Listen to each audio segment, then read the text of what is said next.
రాకాలోకంకి స్వాగతం. ఉత్తరప్రదేశ్లోని సహారన్పూర్ జిల్లాలో ఉన్నటువంటి గంగోహ్ పోలీస్ స్టేషన్కి తెల్లవారుజామున ఒక ఫోన్ వచ్చింది. ఆ ఫోన్ కర్ణాటకలో ఉన్నటువంటి కర్ణాటక యాంటీ టెర్రరిజం స్క్వాడ్ దగ్గర నుంచి వచ్చింది. దానికి సంబంధించిన అధికారి ఫోన్ చేసి ఈ గంగోహ్ పోలీస్ స్టేషన్లో ఉన్నటువంటి స్టేషన్ ఇన్స్పెక్టర్ ఎవరైతే ఉన్నారో ఆఫీసర్, స్టేషన్ హౌస్ ఆఫీసర్ ఉన్నారో ఆయనకి ఫోన్ చేసి మీ ఊరికి మీ పోలీస్ స్టేషన్ పరిధిలో ఉన్నటువంటి లఖనౌటి అనే గ్రామం ఉందా అని అడిగారు. అంటే అవును, లఖనౌటి అనే గ్రామం ఉంది, ఇది నా పోలీస్ స్టేషన్ పరిధిలోకే వస్తుంది. ఈ లఖనౌటి అనే గ్రామం నుంచి ఒక కుర్రవాడు కర్ణాటకకి పెయింటింగ్ చేయడానికి, ఇళ్లలో రంగులు వేయడానికి, గోడలకు రంగులు వేయడానికి, తెల్ల సున్నము, ఆ తర్వాత ఇప్పుడు వస్తున్నటువంటి రకరకాల ఆధునిక పెయింట్స్ వేయడానికి పెయింట్ బ్రష్ తోటి పనిచేస్తూ ఉంటాడు. ఆ కుర్రవాడిని ఇక్కడ మేము అరెస్ట్ చేశాము. ఆ కుర్రవాడి వివరాలు మీ దగ్గర ఏమన్నా ఉన్నాయా? అప్పుడు ఆ పిల్లవాడి పేరు చెప్పమని అడిగారు. ఆ పిల్లవాడి పేరు మహమ్మద్ సుహేల్. పాలుగారే పసివాడు, నిజంగా 14 నుంచి 18 ఏళ్ల వయసు ఉంటుందేమో అన్నట్టుగా ఉన్నటువంటి బక్కచిక్కినటువంటి ఒక కుర్రవాడు. అతని వివరాలు, అతని ఫోటో అదంతా కూడాను ఇంటర్నెట్ ద్వారా పంపిన తర్వాత ఈ గంగోహ్కి చెందినటువంటి పోలీసులు అతని గురించి వెతకడం మొదలు పెడితే ఈ లఖనౌటి గ్రామంలో అతనికి సంబంధించిన వివరాలు దొరికినాయి. ఆ వివరాలని కర్ణాటక యాంటీ టెర్రరిజం స్క్వాడ్కి పంపించారు. యాంటీ టెర్రరిజం స్క్వాడ్ వాళ్ళు ఆ తరువాత గంగోహ్ పోలీస్ స్టేషన్కి తెలియజేసింది ఏంటంటే, మేము ఈ యువకుణ్ణి అదుపులోకి తీసుకున్నాము. ఎందుకంటే ఈ యువకుడు అయోధ్యలోని శ్రీరామ మందిరం ఏదైతే ఉందో దానికి బాంబు పెట్టి దాన్ని పేల్చివేస్తానని చెప్పి బెదిరింపు లేఖను పంపించారు ఇంటర్నెట్ ద్వారా. ఆ పిల్లవాడు చదువుకోలేనటువంటి పిల్లవాడు ఇంటర్నెట్ ద్వారా ఎలా పంపించాడు అంటే, ఆ పిల్లవాడి దగ్గర ఉన్నటువంటి మొబైల్ ఫోన్లో పాకిస్తాన్కి చెందినటువంటి వాట్సాప్ గ్రూప్లో సభ్యత్వం ఉంది.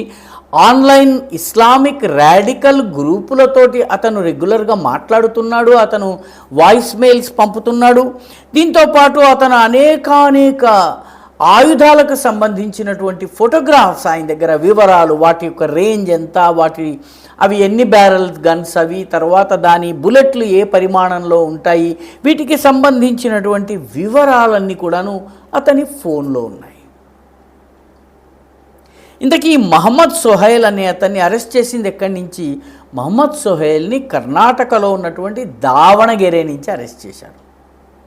లింకేజెస్ చూడండి.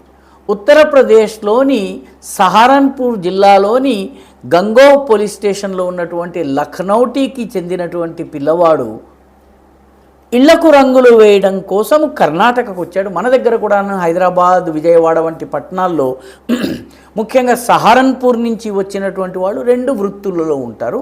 ఒకటి ఇళ్ళకి గోరఖ్పూర్, సహారన్పూర్ ఈ ప్రాంతాల నుంచి వచ్చిన వాళ్ళు ఇళ్లలో వాల్ కలరింగ్ చేస్తూ ఉంటారు, రకరకాల బ్రష్ తోటి పెయింట్ వేస్తూ ఉంటారు. లేకపోతే సహారన్పూర్ నుంచి వచ్చిన వాళ్ళు చెక్క కుర్చీలు, చెక్కకి సంబంధించినటువంటి టేబుల్స్, చైర్స్, ఇలాంటివి, మంచాలు ఇట్లాంటివి చేస్తూ ఉంటారు. మనం పూజ చేసుకుని దేవుళ్ళని పెట్టుకునే పూజ గదులని కూడాను, గోడకి పెట్టుకోగలిగే స్మాల్ వుడెన్ దేవాలయాల్ని కూడాను వాళ్ళు తయారు చేస్తూ ఉంటారు. ఈ కుర్రవాడు గోడలకి రంగులేస్తూ ఉంటాడు. గోడలకు రంగులేసుకుని పొట్టబోసుకునేటటువంటి ఈ మహమ్మద్ సుహేల్ అనే కుర్రవాడు కర్ణాటకలో పొట్టబోసుకోవడానికి వచ్చి అక్కడి నుంచి మతోన్మాదము తలకెక్కి విషం పూర్తిగా బుర్రలోకి వెళ్ళిన తరువాత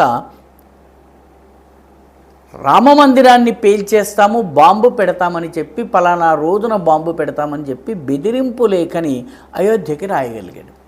అయోధ్యలో ఉన్నటువంటి దేవాలయం యొక్క అడ్రస్ అతనికి ఎలా వచ్చింది, బాంబు పెడతామని చెప్పింది ఎలా చెప్పగలిగాడు, అసలు ఆ లేఖని ఎలా డ్రాఫ్ట్ చేయగలిగాడు, ఇవన్నీ కూడాను మిస్టరీలు. ఎందుకంటే అతను పెద్దగా చదువుకున్నవాడు కాదు.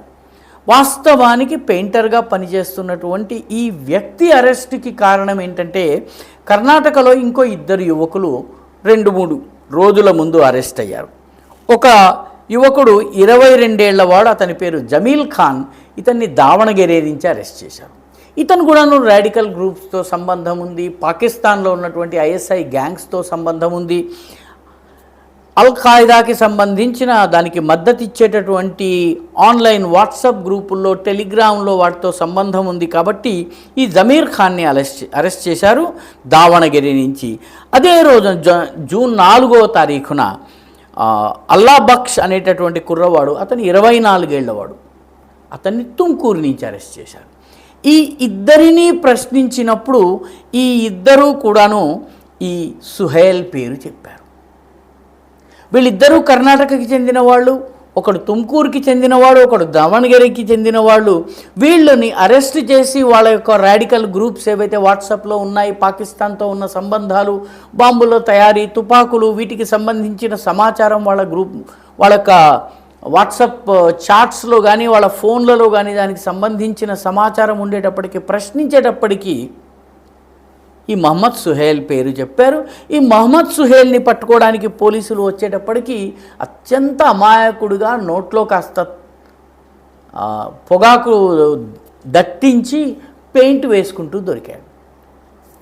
పెయింట్ వేసుకుంటూ దొరికేటప్పటికి పోలీసులు పట్టుకోగానే ఇతని ఫోనుని స్వాధీనం చేసుకోగానే ఇతని ఫోన్లో చాలా సమాచారం దొరికింది. అంటే ఇంటెలిజెన్స్ వర్గాల కథనం ఏంటంటే, ఈ సుహైల్కి పాకిస్తాన్లో ఉన్నటువంటి ఉగ్రవాదులతోటి సంబంధం ఉంది.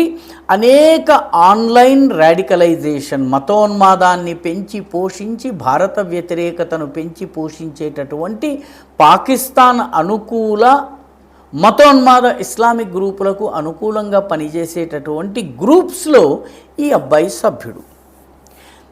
ఈ గ్రూపుకు సంబంధించినటువంటి మొత్తం 10 మంది కార్యకర్తలు ఉన్నారు. ఈ 10 మంది కర్ణాటకలోని వేర్వేరు ప్రాంతాల్లో చిన్న చిన్న ఉద్యోగాలు చేసుకుంటూ ఉన్నారు. ఒకరు గోడలకి రంగులు వేస్తున్నారు, ఒకడు ప్లాస్టర్ ఆఫ్ ప్యారిస్ పనులు చేస్తున్నాడు, ఒకడు రేకులకి కన్నాలు వేసి వాటిని ఫిట్ చేసేసి ఐరన్ పోల్స్కి వాటిని ఫిట్ చేసి ఇళ్ళకి కప్పులు తయారు చేస్తున్నాడు, మరొకడు సున్నం కలిపి ఆ ప్లాస్టర్ వేసి లప్పం అతికిస్తున్నాడు. ఈ రకమైన పనులు చేసుకునేటటువంటి 10 మంది కూడాను ఉత్తరప్రదేశ్లోని సహారన్పూర్ జిల్లా నుంచి వచ్చారు. సహారన్పూర్ నుంచే వచ్చి వీళ్ళు పనిచేస్తున్నారు. ఇటీవల మధ్యప్రదేశ్లో కూడాను ఫరాజ్ అనేటటువంటి యువకుడు సహారన్పూర్కి చెందిన వాడే అరెస్ట్ అయ్యాడు. అతను కూడాను పాకిస్తాన్లో ఉన్నటువంటి షహజాద్ భట్టి గ్యాంగ్ తోటి సంబంధాలు పెట్టుకున్నాడు. షహజాద్ భట్టి ఒక మాఫియా డాన్, కానీ ఐఎస్ఐ అతన్ని భారత వ్యతిరేక కార్యకలాపాల కోసము, భారత వ్యతిరేక గ్రూపులు కట్టడం కోసము ఇండియాలో ఎస్పియనాజ్, గూఢచర్యం చేసేందుకు ఉపయోగిస్తుంది. తెలిసి తెలియక చాలామంది యువకులు వెళ్తున్నారు. కొందరు మతోన్మాద విషం తలకెక్కి వెళ్తున్నారు, కొందరు తెలియకుండానే ఈ ట్రాప్లో పడి వెళ్తున్నారు. 4 కాసులేవో వస్తాయన్నటువంటి ఆశతో వెళ్తున్నారు. మొత్తం మీద సహారన్పూర్ బేస్గా ఉన్నటువంటి వాళ్ళు ఈరోజు చిన్న చిన్న పనులు చేయడానికి కర్ణాటకకో, ఆంధ్రప్రదేశ్కో, తెలంగాణకో, హైదరాబాద్కో ఇట్లాంటి పట్టణాలకు వచ్చినటువంటి వీళ్ళు పేర్లు అడిగితే వేర్వేరు పేర్లు చెప్తూ ఉంటారు. నా పేరు సుందర్ సింగ్ అని, రామ్ సింగ్ అని చెప్తూ ఉంటారు. కొంచెము దబాయించితే వాడి అసలు పేరే మహమ్మద్ సుహైలో లేకపోతే మహమ్మద్ ఫరాజో అయ్యి ఉంటుంది. అలాంటి వాళ్ళు అయోధ్యని పేల్చేస్తామని చెప్పారు. అంటే ఇది ఒక బెదిరింపు కాల్ మాత్రమే, ఉత్తుత్తి కాల్ మాత్రమే అని కొందరు వాదించవచ్చును. ఇలాంటి కొన్ని ఉత్తుత్తి కాల్స్ అయిన తరువాత అసలైన దాడి జరుగుతుంది. ఎందుకంటే అయోధ్యకు వెళ్ళేటటువంటి భక్తుల సంఖ్య నానాటికి పెరుగుతోంది. కాబట్టి ఒక చిన్నపాటి పేలుడైనా చాలా పెద్ద మోత వినిపిస్తుంది. దేశమంతా అనేక మంది ప్రాణాలు కోల్పోయేటటువంటి ప్రమాదం ఉంది. కాబట్టి ఈ తరహా గ్రూపులు దేశమంతా కూడాను షహజాద్ భట్టి, అతనితో పాటు ఉన్నటువంటి అమీర్ జట్, ఇటువంటి గ్రూపులు పెద్ద ఎత్తున యువకులను రిక్రూట్ చేసి గూఢచర్యం కోసము, సమాచార సేకరణ కోసము, మతోన్మాద ప్రచారం కోసము, ఆన్లైన్ గ్రూపుల కోసము వీళ్ళందరినీ పాకిస్తాన్ నుంచి కంట్రోల్ చేసేటటువంటి పనిని చేస్తున్నారు. ఇప్పుడు తాజాగా మహమ్మద్ సుహైల్ అరెస్ట్ అయ్యాడు. ఈ మహమ్మద్ సుహైల్ అరెస్ట్ తరువాత మొత్తం అంతా కూడా చూసినట్లయితే దావణగిరి, తుమ్కూర్, కర్ణాటకలోని ఇంటీరియర్ ప్లేసెస్లో ఈ లింక్స్ ఉండడము, వీళ్ళందరూ ఇంటర్ కనెక్టెడ్గా ఉండడము, ఇది ప్రమాద సంకేతం. మన గూఢచారి విభాగాలు అనేక ఇటువంటి గ్యాంగుల్ని ఈ గత 2-3 నెలల్లో కనీసము 20-25 గ్యాంగులని బస్ట్ చేసినాయి. అయితే 25 గ్యాంగుల్ని బస్ చేసిన ఒక్క గ్యాంగ్ సక్సెస్ఫుల్ అయినా అది పత్రికల పతాక శీర్షికలకు వెళ్తుంది. ఎలాగైతే ఫరీదాబాద్కి దగ్గరలో ఉన్నటువంటి అల్ఫలా యూనివర్సిటీలో డాక్టర్లు 2800 కిలోల అమోనియం నైట్రేట్ని స్టోర్ చేసి దానిని దేశమంతా పేలుళ్ళు నిర్వహించేందుకు ఉపయోగించాలనుకున్నారు. దాన్ని ముందుగా పోలీసులు గుర్తిస్తే అందులో ఒక డాక్టర్ కొంత పేలుడు సామాన్తో పారిపోతూ ఎర్రకోట దగ్గర అతను భారీ పేలుడులో అతను చనిపోయాడు. అతని దగ్గర ఉన్నటువంటి పేలుడు పదార్థాలు పేలాయి. మొత్తం చుట్టుపక్కల కూడా కొంతమంది చనిపోయారు. భారీ నష్టం జరిగింది. ఫెయిల్డ్ బాచ్డ్ ఆపరేషన్ అయినప్పటికీ కూడా దీనిలో కూడా ప్రజా నష్టం జరిగింది. ఢిల్లీ దేశ రాజధానిలో నష్టం జరిగేటప్పటికీ అది పతాక శీర్షికలకు ఎక్కింది. కాబట్టి మన చుట్టూ తిరిగేటటువంటి ఈ పెయింటర్లు, ఈ లప్పం పెట్టే వాళ్ళలో వాళ్ళ కదలికలు ఏమిటన్నది గమనించటం మనందరి కర్తవ్యం. ఈ వీడియో మీకు నచ్చినట్టయితే లైక్ చేయండి, షేర్ చేయండి, ఈ ఛానల్కి సబ్స్క్రైబ్ చేయండి. మీ అభిప్రాయాన్ని కమెంట్ల రూపంలో తప్పనిసరిగా పంపించండి.